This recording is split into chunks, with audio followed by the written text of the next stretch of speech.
Okay, so today's Gemara is going to focus on a section of the Mishnah.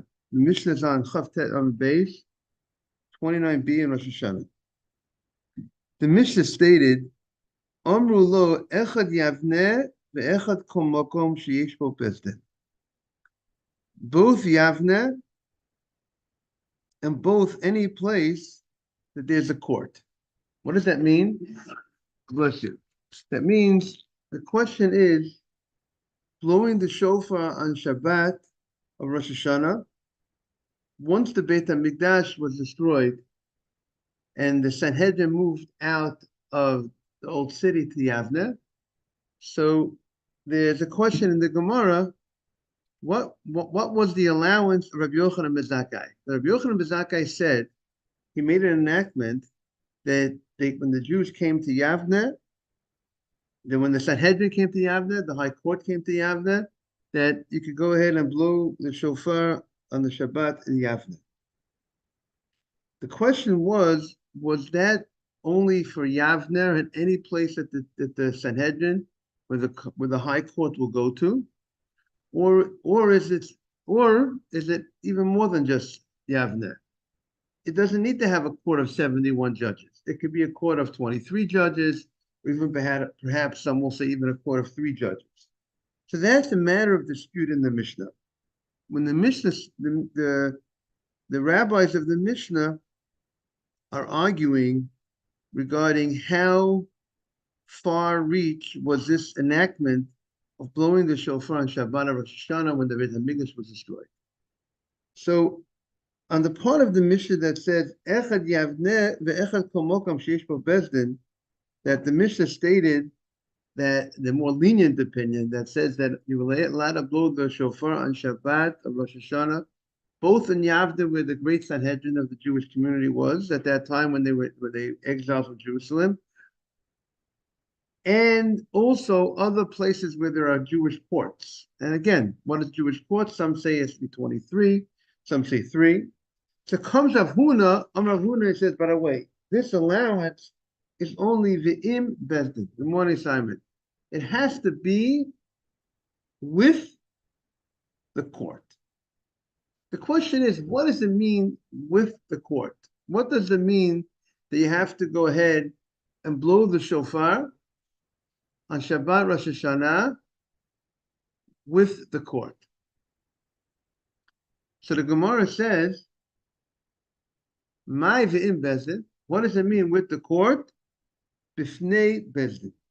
So he says it means it has to be in front of the court. Lafuke shelo bifnei bezdin delo. What he means when he says that it has to be with the court, it has to be in front of the court. It has to be under the direct supervision, so to speak, or there's the rabbis of the court are there. You're blowing in front of them. And the fact that it's in front of the court, that will obviously help make sure that the court being there, they're going to supervise to make sure that no desecration of the Shabbat will happen. And because what is the big issue of blowing the shofar on Shabbat or Rosh Hashanah? The issue is we're afraid maybe someone's going to come carry the shofar. So in front of the court, in front of the Bezdin, they will warn the people not to desecrate the Shabbat, and therefore that's how the Ran explains that you can go ahead and blow. That's the specification that was required. It has to be front of the Bezdin. It seems that Yerushalayim does not have that requirement. We'll see as we go along. But in Yavne, or any place that we allow you to blow the shofar on Shabbat Rosh Hashanah in front of the court, it has to be in front of the court. That's the opinion of Rav Huna. The Gemara is going to challenge Rav Huna's opinion. Meaning, Simon, whether the Gemaras are here if you want, unless you want to do the old-fashioned style. We are on Lamed Amud Aleph 30A1. So Gemara now is going to challenge Rava. Motiv Rava. Rava is going to challenge from our Mishnah, is going to challenge on Rabbi Avuna, who was a later rabbi's opinion. V'od zot hoiti Yerushalayim yitera al Yavneh. That Yerushalayim, Jerusalem, had something more, an advantage more, an allowance more regarding the blowing the shofar on Shabbat over Yavne. So the way Tosfot understands that when the Beis Hamikdash was destroyed, right? So you have Yerushalayim and you have Yavne, and there was an advantage Yerushalayim over Yavne, that any city that if you were able to see Jerusalem and you were able to hear the sound of the shofar that would be blown in Jerusalem, you were close enough to travel to Jerusalem, not outside the Tchum, that's considered that those environs that surround Jerusalem would have the status of Jerusalem itself. However,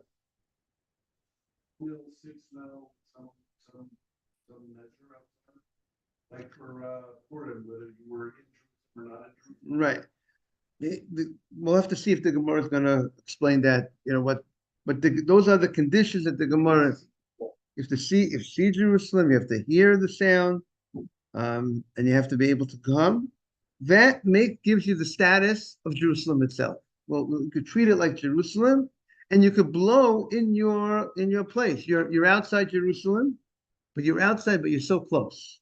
You're so close that you can hear things and see what's going on in Jerusalem. Will give you a status of Jerusalem itself, and you could blow in that place. However, on Shabbat of Rosh Hashana, but Yavne, that's not good. In Yavne, you have to be in Yavne. What do you say? But in Yavne, which is a different city in Israel, which is outside Jerusalem, when the Sanhedrin exiled to Yavne, you have to be in Yavne itself. You have to be in Yavne. You can't go ahead and, let's say you're outside the city of Yavne, and you could see Yavne, and you could hear what goes on in Yavne, and you're able to travel to what the doesn't have the status of Yavne. Yavne, so Jerusalem has special status. So when you're close to the holy city, maybe because of the fact that it's the holy city and the inspiration of the holy city, so they were not as concerned for that you might come to carry, because maybe people were more careful and more learned, and therefore you could go ahead and you could blow the shofar outside Jerusalem, not in front of you don't have to be in front of the court. But when it comes to Yavne, you have to be specifically in Yavne. So the Mishnah states there's something that Jerusalem has over Yavne. The Jerusalem allows you to blow outside Jerusalem, nearby, but Yavne does not give you that allowance. You have to use it directly in Yavne, right? So that's one advantage Yerushalayim has over Yavne. But one advantage, that's another advantage. It's v'od zot. Furthermore, this is another, and more, and additionally, Yerushalayim had this benefit over Yavne. But if I tell you v'od zot, in addition, this is another advantage. What was advantage number one?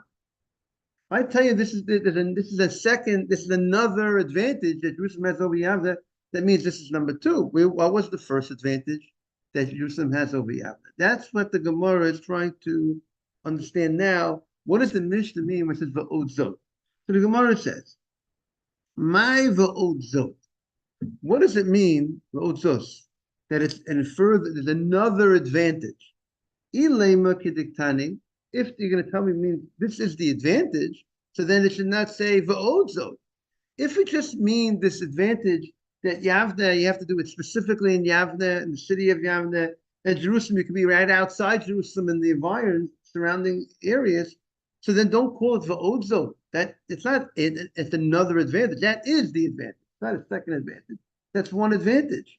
You have to say there's some other, the fact they use the word va'odzot. So Ella, what does it mean? The Yerushalayim tokim yechidin. So if you're going to tell me, if you're going to suggest that in Yerushalayim, you don't have to be an agent of the court to blow.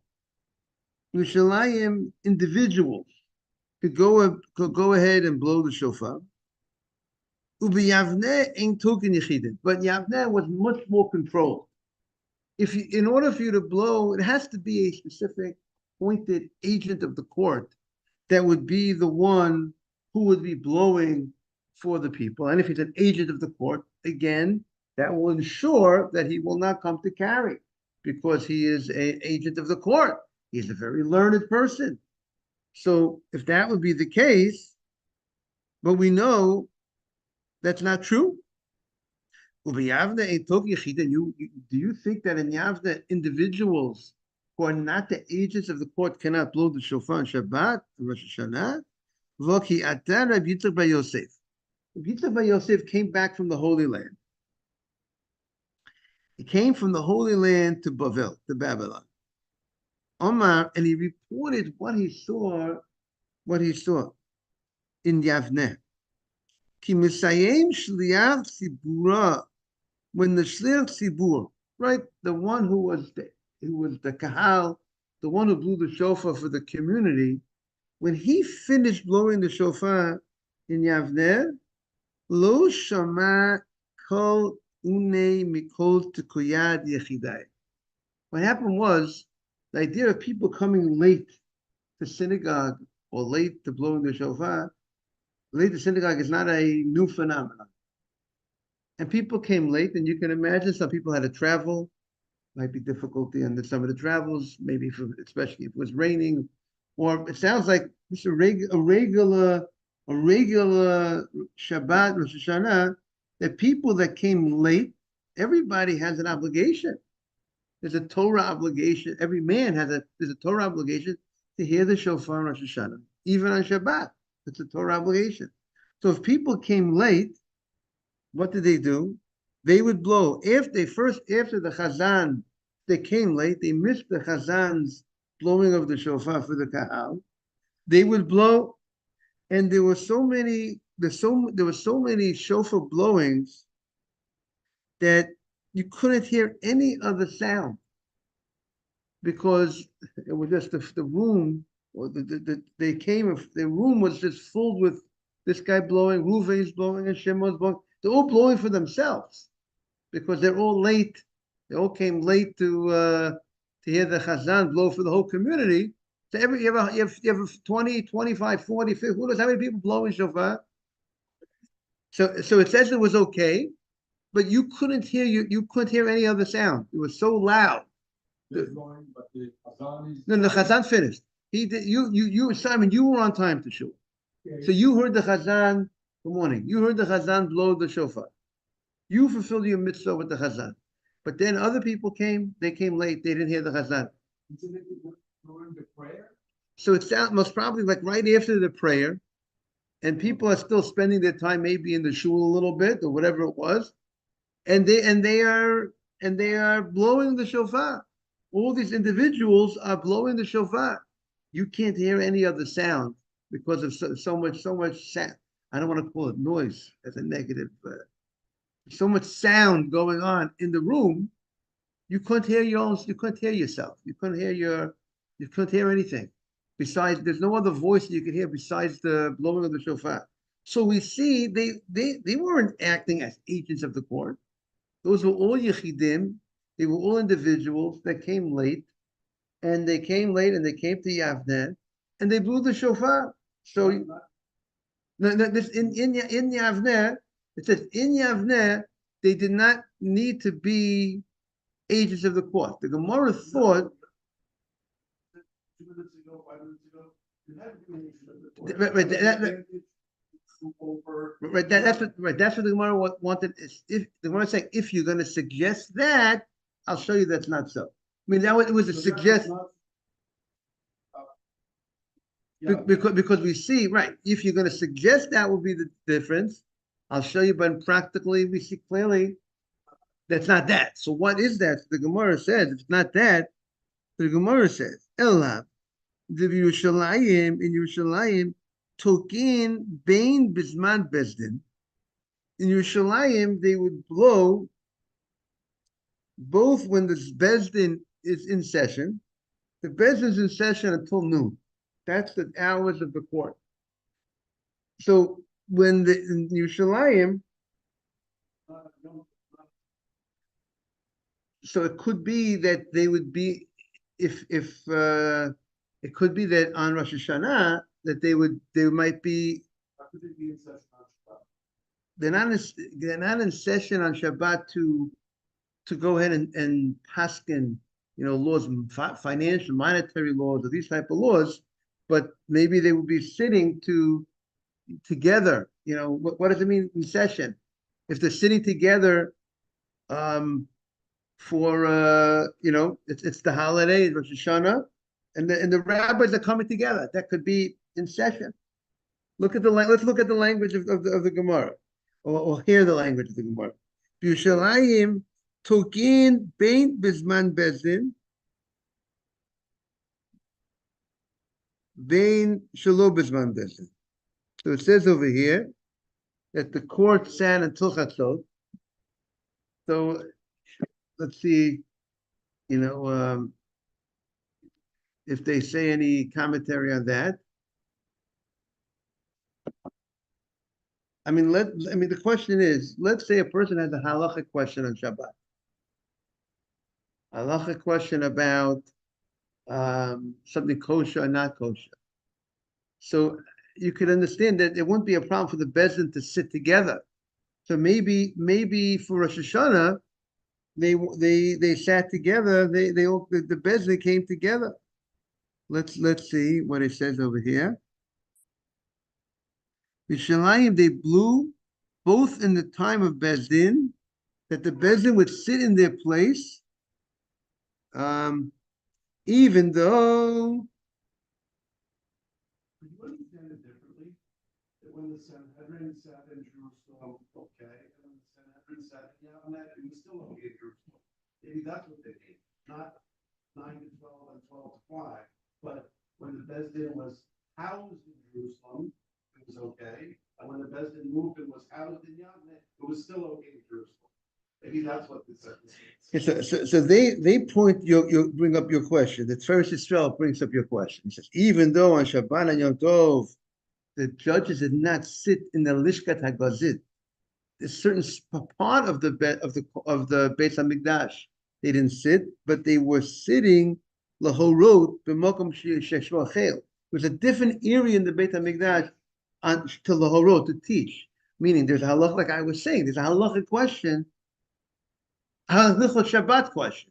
You have a hilchot kashrut question. So the Bezdin is in session. They're there to teach. So they're not in the normal place on Shabbat and Yom Tov. So that's what they want to say. Like I was saying, that there are. They are available for consultation. Right. So there may be in session in a different area. It's not the normal. It's not the normal place. Wouldn't need your 71 to class in Those type of right, but it sounds like they were still, the rabbis came. They all came as a group, as the whole. Even you might not need it, but they were there. They were there to as a community of the Sanhedrin, as a group of Sanhedrin. So that's the. So maybe, so the Gemara says, so it would seem, what would be what is the difference?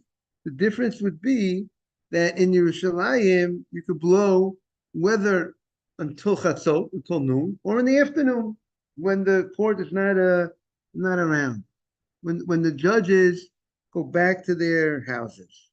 However, b'yavne, it has to be bisman bezdin in.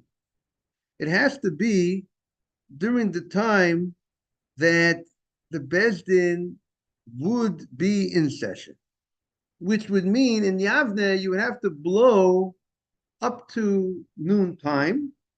In Shalom Bisman Bezdin, but in the afternoon, when the Bezdin is not in session in Yavne, meaning Yavne is the same, it seems that they work the same way as the Beit HaMikdash. There was only They were in session until chatzot, until noon.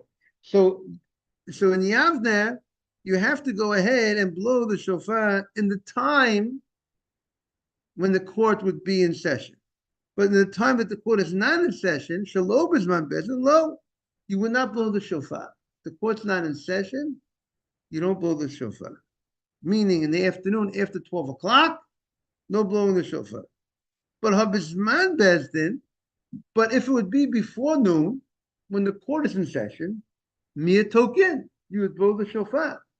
Now, you only tell me you have to blow the shofar when the court is in session.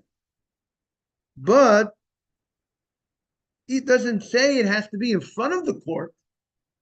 It doesn't say it has to be in front. It has to be at a time that the court is in session. And the logic would be when the court is in session, maybe they are, warning people. Their presence is felt more, and therefore people will be more on top of themselves, on top of their game, not to come to carry the shofar. So we see it doesn't have to be in front of the court.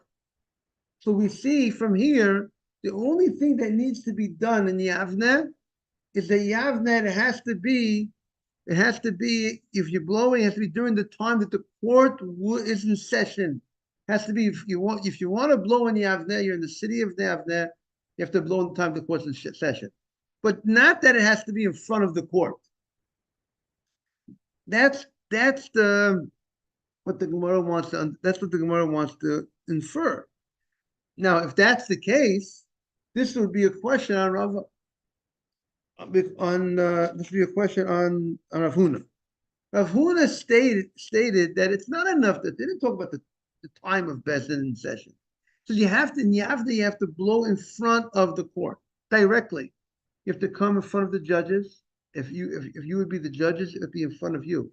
Your direct supervision with your eyes, not just that the fact that you're in session inside is enough. That we outside the court, we could be blowing outside somewhere in the city. No, it has to be in front of the court. That's what Rav Huna says. You have to be in front of the court, and here we seem to say it doesn't have to be in front of the court. It just has to be the court's in session. What did you say? Okay, so Rav Huna understands because if you're in front of the court, they're going to be supervising. They're going to be on top of things. They're going to make sure you're not going to come to carry the shofar.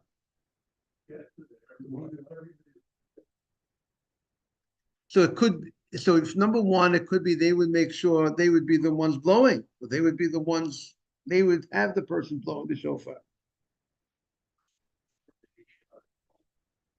So they would be instructing him. They would give him the instructions. So that said, and also when you blow in front of a court, I mean, you're doing it in front of us. I'm going to tell you what time to come. I'll tell you how to come. I'll tell you what to do. So you, the people are directly. Yesterday,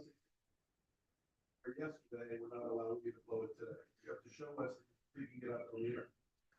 So we're making the times. We're telling you, you're coming to our place. You're coming to me. You're doing it in front of me, and I'm going to set the rules and regulations. So the Gemara is saying that here, Rav Huna required that. Rav Huna explains the Mishnah that when the Mishnah stated that in Yavneh you could blow the shofar, Rav Huna said, but it has to be in front of them. It must be in front of the court. That's what the Mishnah meant. That is the meaning of the Mishnah. And now the Gemara challenges Rav Huna because it doesn't seem to be that it has to be in front of the court. The only thing it has to be at the time that the court is in session. That's what you need.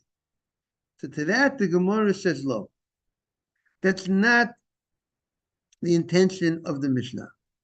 You know what the Mishnah means when the Mishnah states that Yavne, that Yerushalayim has a second thing over Yavne, and what is the first? We're looking for the first thing, right? It says v'od zo. This is the second thing. What was the first?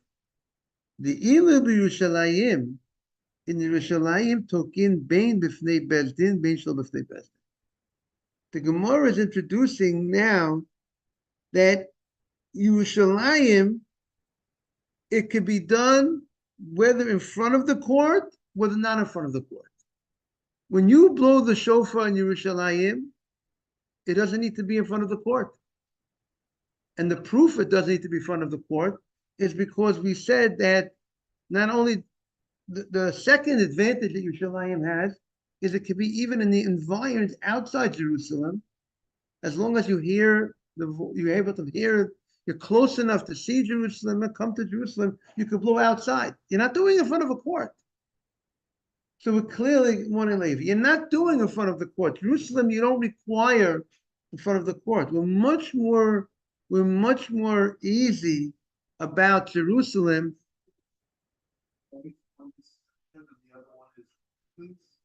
So now point 2 is going to be you have to be able to close enough to come and so on to Yerushalayim. That's not good enough to be close enough. You have to be there. And point 1 is it has to be in front of the court in Yavneh, and in Jerusalem it does not have to be in front of the court. So that's what the Gemara says. That's the difference. That's the difference that we're looking for. That is the first difference. The either the Yerushalayim took in bein b'fnei bezdin, bein shelo b'fnei bezdin. In Yerushalayim, it can be done in front of the court and not in front of the court. However, Yavneh, the only way you could blow, and that exactly fits like Rabbi Rav Huna. B'fnei bezdin, in front of the court, shelo b'fnei bezdin lo. If it's not in front of the court, if you're not in front of the court, it's not enough that the court's in session inside. You have to be in front of the direct supervision of the court in Yavneh.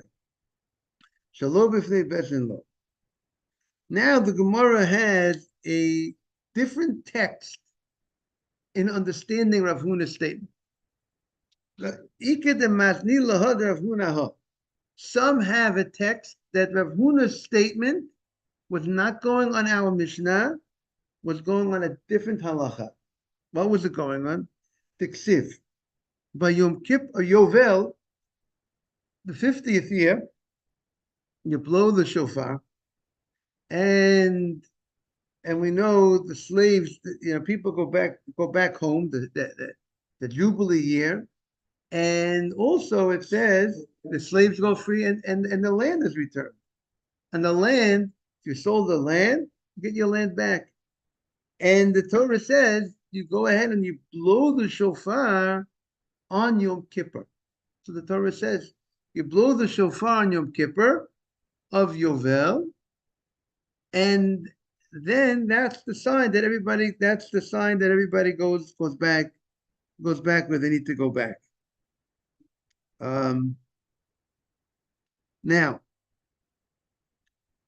this mitzvah is a mitzvah that's given to the court. The Rambam says the court, the Bezdin, has a mitzvah to blow the shofar. And afterwards, every individual has a mitzvah to blow as well. We on Rosh Hashana, we as individuals have a mitzvah to blow the shofar or to hear the shofar. We fulfill our mitzvah blowing the shofar by listening to someone blow the shofar, right? It's not a mitzvah that the shul has a mitzvah to blow the shofar, because if I don't come to shul, the fact that the shul blows, if I don't hear it, I didn't get my mitzvah. It's a mitzvah that I have to blow or hear the blow. When it comes to Yovel, it's interesting that there seems to be two parts. There's a part that goes to the court, and there's a part that goes to the Bezdin, the court, and a part that goes to the individual. Because the pasuk says, "V'havarta shofar trua." The pasuk says, "V'havarta." You should, which sounds like one court, one Bezdin. You should pass. It should pass. It should pass the sound of the shofar should pass through, and then it says taviru shofar, plural, which means everybody got to blow the shofar. So both have to be done, the court and the individual. There is, by the way, a discussion does the shofar of Yovel, of Yom Kippur, of Yovel, is it different than the shofar that we have Rosh Hashanah? In what aspect? On Rosh Hashanah, you could just have to just hear the shofar. Good enough. Is there a, but on Yovel, does each person have to actually blow? If I don't blow the shofar, and I just hear the shofar, can I perform my mitzvah by listening to the shofar? On Yovel, like I can fulfill my mitzvah on Rosh Hashanah, or on Yovel, I must blow. I have to put on my tefillin. I can't watch you put on your tefillin, or certain things I have to do myself. There's a question by Sfira to Omer. There's a mitzvah to count on the second day of Pesach, till Shavuot. If Nathan is counting Sfira, I'm not talking about the bracha. The bracha, of course, you could say the bracha. I can fulfill my mitzvah of the bracha from you. But the question is, can I fulfill my mitzvah of the counting of Sfira by listening to Nathan counting? Let's say the first day of Sfira, Hayam Yomecha La'omer. Nathan says, Rabbi, I'm going to have you in mind. Rabbi, you don't have to do anything. Just listen to my counting, and I'll cover you. Just like Nathan's making Kiddush Friday night, I can just listen to his Kiddush. I get the mitzvah says, first, I have a mitzvah to say Kiddush Friday night. I listen to Nathan say Kiddush, I get credit. So could Nathan say, Rabbi, just listen to me count? Rabbi, you don't say no, just listen. Could I fulfill my mitzvah of counting on Sfira by just listening? Or do I actually have to count? It's not good enough for me to go ahead and what? Listen to Nathan count. That's a question in the poskim. The Sfira to Omer, the counting have to be by me directly, or can I fulfill my mitzvah by listening to Nathan count? So the same way there's a discussion regarding Sfira to Omer, there's a. So I think we definitely encourage not to rely on it. But at the end of the day, if he did count and he had me in mind, I would not make I would not make the bracha again. I would say better count myself afterwards, but not to say the bracha, because maybe I fulfill my mitzvah. There's discussion. We have to look exactly the bottom line halacha, Simon, but there is discussion about it. But when it comes to Rosh Hashanah, a similar thing. Not Rosh Hashanah, Yom Kippur of Yovel. Yom Kippur Yovel, there's a nice discussion I saw, and the commentaries on the Rambam. Do you have to actually each individual have to actually blow himself? And it's not enough just to hear the shofar. That's an interesting discussion. But there's definitely an obligation on each person. So that's just like on Rosh Hashanah, you have an obligation to blow to be involved in the shofar of some aspect. So that's what the Gemara says. Some say Rav Huna's statement. Now, what was Rav Huna's statement? He said V'im bezdin, with the court. Now, what does he mean? So it says like this. It says in the pasuk first, B'yom HaKippurim taviru shofar b'chol ha'atzlechem. On Yom Kippur, there has to be the passing of the shofar. The blowing of the shofar has to happen throughout the land. B'chol ha'atzlechem. Throughout the land of Israel, there is a mitzvah to blow the shofar. Melamed shekol yachid v'yachid chayiv l'tkoah. Says throughout the country it has to be heard. It's not enough in the Beit HaMikdash it's heard, in a specific court it's heard. Throughout the land, that means every individual has an responsibility. On that comes Rav Huna. Rav Huna says, you know what? Yes, every individual has a responsibility, has a biblical mitzvah of shofar on the Yovel, but it also has to be the imbed. He says that the law regarding this blowing has to be, now we'll think about it. Is it just a rabbinic law, a biblical law? But he says it has to be, it says the imbed. It has to be in front, imbed. We have to, what does it mean? With the court. Now, with the court can't mean, Rashi says, in front of the court, because we're talking about throughout the country, throughout the land. That means anywhere you are in the land, you have the mitzvah of blowing or listening. So that there's no court all over the land. So therefore, the Gemara says, what does Rav Huna mean with the court? Bisman bez. The time that the court is in session. The time that the court's in session, so that would seem to be rabbinic law, that to ensure that the people will be careful not to come carry the shofar on Yom Kippur. Remember, Yom Kippur is like Shabbat. You can't carry on Yom Kippur. So in order to safeguard that they shouldn't carry, we make sure that you're going to blow the shofar at a time that the court's in session. Bisman bezdin. Lafuke, to come to exclude Shalo bisman bezdin, when the court is not in session, the low. If the court's not in session, you cannot blow the shofar. Now,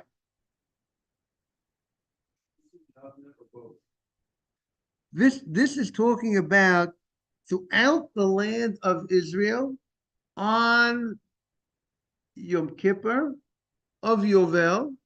So this is talking about the Beit Hamikdash could be around. This is not talking about Yavneh, not Yavneh. It's nothing. Yavneh is not on in this equation.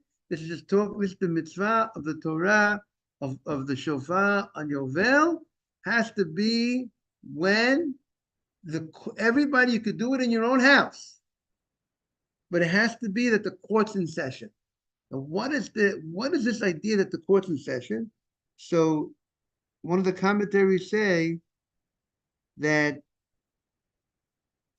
an interesting idea that when the court's in session, there's a certain awe. The Meiri says the awe is placed on the people, and people are a little bit more careful. They're more focused and they're more sensitive to certain things, and therefore that's why you have to blow the shofar only in that time period, which would mean until Chatzot.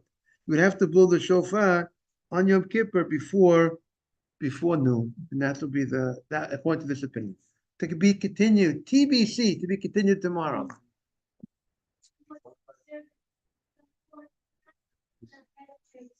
Have a great day, everybody.